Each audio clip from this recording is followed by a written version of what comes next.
Okay, this is part 7 of how the Scots invented the modern world. This, of course, is Edgar Allan Poe. He was the great poet, great short story writer, and he wrote, Annabel Lee. It was many, many a year ago in a kingdom by the sea that a maiden there lived whom you may know, whose name was Annabel Lee. I was a child and she was a child in this kingdom by the sea, but we loved with the love that was more than love. I and my Annabel Lee. Okay, anyways, the point is, that was my high school poem that I had to read for class. I can still remember it. So poetry is a great way to convey information because it's so memorable. I actually think that, well, I don't know this for sure, but I'm going to bet you Eminem, the rapper, learned his methods from Edgar Allan Poe because Edgar Allan Poe was the best at it. The other great poem similar is The Raven.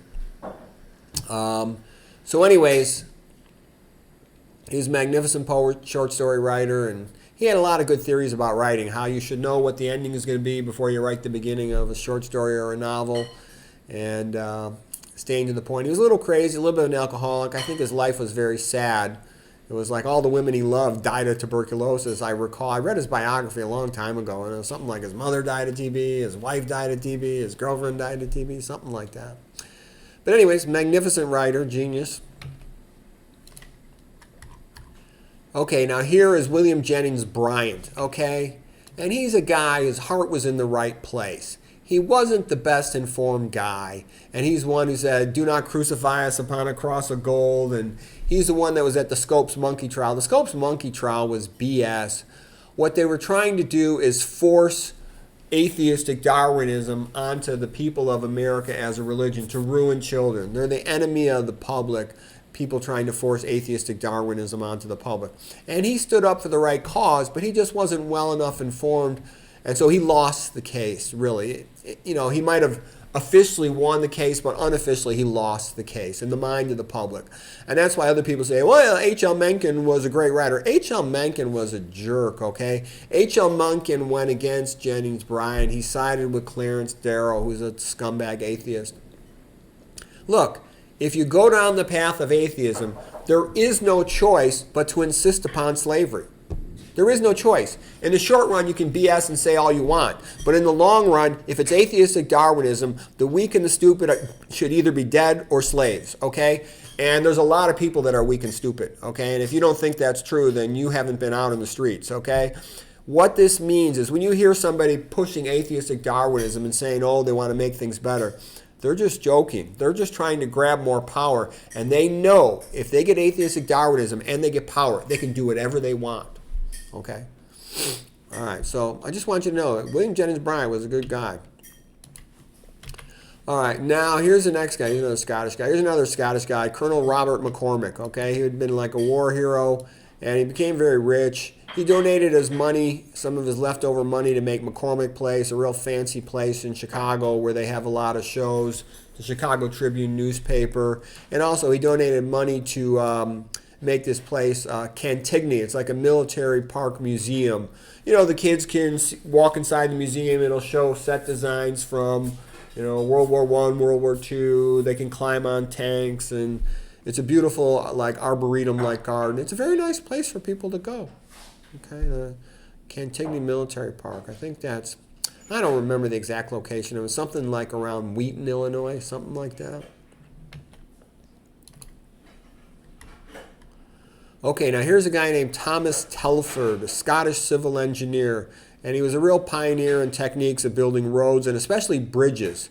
And he built these fancy bridges that are still, many of them, in service, even though he built them back around 1800. He was famous for building sophisticated bridges that would last a long time. He was a real genius of engineering. Okay, here's another Scottish genius, Samuel Morse. He's another guy of Scottish descent, and he was an American. He invented the telegraph and the Morse code. His father was a Calvinist Puritan pastor. And I'm going to tell you something, too. You're going to see that happens over and over again, that the genius is a child of a pastor, a priest. Not a priest, because Catholic priests don't have children, but pastors. They get this Bible stuff into their brains when they're young, and it makes them way smarter. If you want your kid to have a high IQ, read them the Bible, okay? The stories develop the brain and empower the brain, okay? And he also was a very good painter. Okay, so that's Samuel Morse.